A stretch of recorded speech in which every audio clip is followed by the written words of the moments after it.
Today we're going to look at personality assessments, and the first one we're going to do is the Myers Briggs. Now, there's a whole bunch of websites that you can do this with.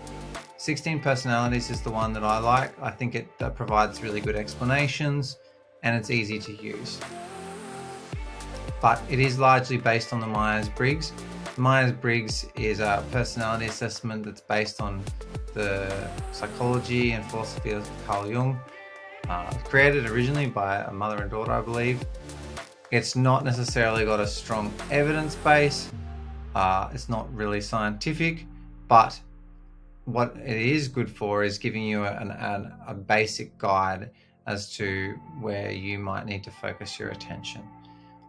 So take it with a grain of salt, but I found it, and I know a lot of other people have found it to be quite useful in terms of just guiding them and allowing them to make decisions moving forward. Okay, so now I've done the test and we've come to the results. So you can see here that it tells me my type. So the first part, where this one is the logician, that's just a name, an arbitrary name they give. It will vary depending on which website you go to. What you really want to pay attention to is this code underneath. So it says ISTJ. So this code is what gives you your particular personality type. And you can use this code when looking at more resources later. So that's the bit to take note of. You'll see here that it tells me for each pair of attributes, which one I'm higher on. And I think the thing to pay attention to here is some of these are fairly balanced. So you can see there, I'm not extremely introverted. I'm a bit extroverted as well. So taking it with a grain of salt with some of these, because you might be 51% introverted and you're getting this personality type. So you're going to have to take it with a grain of salt, where you might find that maybe the personality type that's extroverted with all the other characteristics could also be relevant to you as well. And there we go. 51 and 49%. So you can see that. And this one is intuitive versus observant. Some of the other ones use sensing.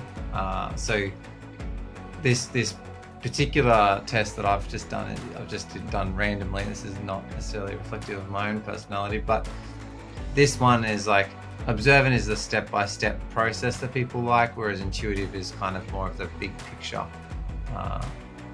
thinkers.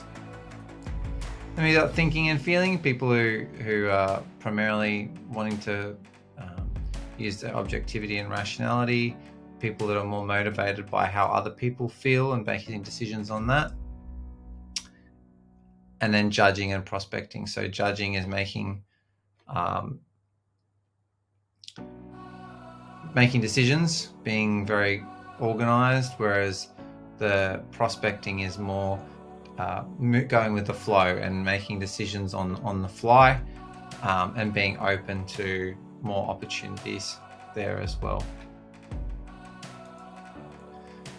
Now, 16 Personalities does this assertive and turbulent thing. That's not present in other ones, so you can have a look at that as well.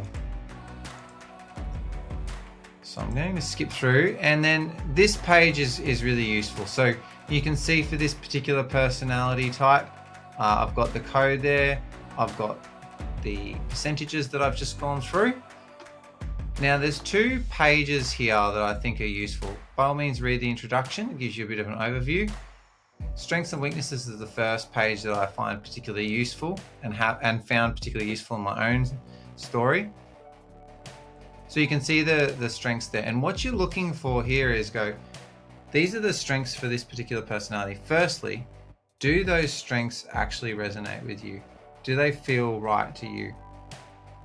If they don't feel right, there's probably going to be maybe 1 or 2, maybe more, that you think that's not really me. And it's tricky because you've got to be honest with yourself about that. Have a look at those, but the strengths that do resonate with you, this is what you're looking for when you're looking for a new career, a new job.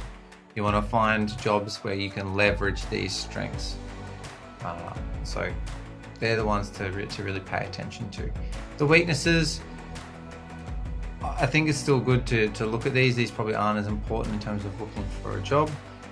With these, if there are any big weaknesses that resonate with you and you know that these are potentially problems for yourself, that's ones that it's good to try and work on strategies to deal with those and limit them in your career to help you move forward. But that's less important to finding a new job. The next one is career paths. So you can see here, this is obviously getting exactly to what we're looking for. If you go through all of these, all this information, this website does a good job at actually going through the big picture. It does give you some specifics, like here it says there's some jobs here that are going to be a terrible fit. What it doesn't do is go through, give you like a specific list. So I'm going to show you another place that does that. But same thing with this, go through, have a look and see if anything resonates with you. And then you can go to another website. So this one's Truity, but you can go to any website. If you just Google your code, so this one's INTJ, and then go INTJ jobs, you'll get a whole bunch of websites. Now, this website I found to be good, and I've used myself when I was going through a career change, because it gives you a nice long list of jobs, and that then you can start to see where you might want to focus your attention. So you can see here there's headings. Now it might depend what I'm interested in as well. So maybe I'm not interested in business, finance and math, but I am interested in architecture and engineering. So have a look at those jobs first. And as you're going through these, I think the best way to approach this, and what I did myself, is look at these jobs and see if there's any, as I'm going through this list, that I would be genuinely excited to explore further. And then you can shortlist those ones. So perhaps biomedical engineering sounds really interesting to me. I'll just make a note of that and I can move that forward as a potential option to investigate. But you can see here they list quite a lot of jobs, so there's lots of options to explore from there, and hopefully there'll be a few that you do find exciting in that regard. Okay, so now it's your turn. So the next thing you need to do, go to 16personalities.com and click on take the test, and then you'll be presented with some questions. So whether you agree or disagree, the main thing is that you answer each of these questions as honestly as possible. Try not to come into it with any sort of expectations. Try and answer the questions based on, as honestly as you can, based on what you think first when you read this question. That kind of, as much as you can, that gut sense. Try not to intellectualize it or rationalize it too much. Sometimes that can send you down the wrong track. So be as honest as you can, as much as you can. Listen to your intuition or your gut and answer those questions. That's likely to get you the most accurate results. All right, well, thanks for watching. Have a go at that personality assessment. Have a look and see if you can get to a stage where there's a few jobs where you think, hey, that would actually be worth looking into. I'd be excited to check that out. And let me know how you go in the comments.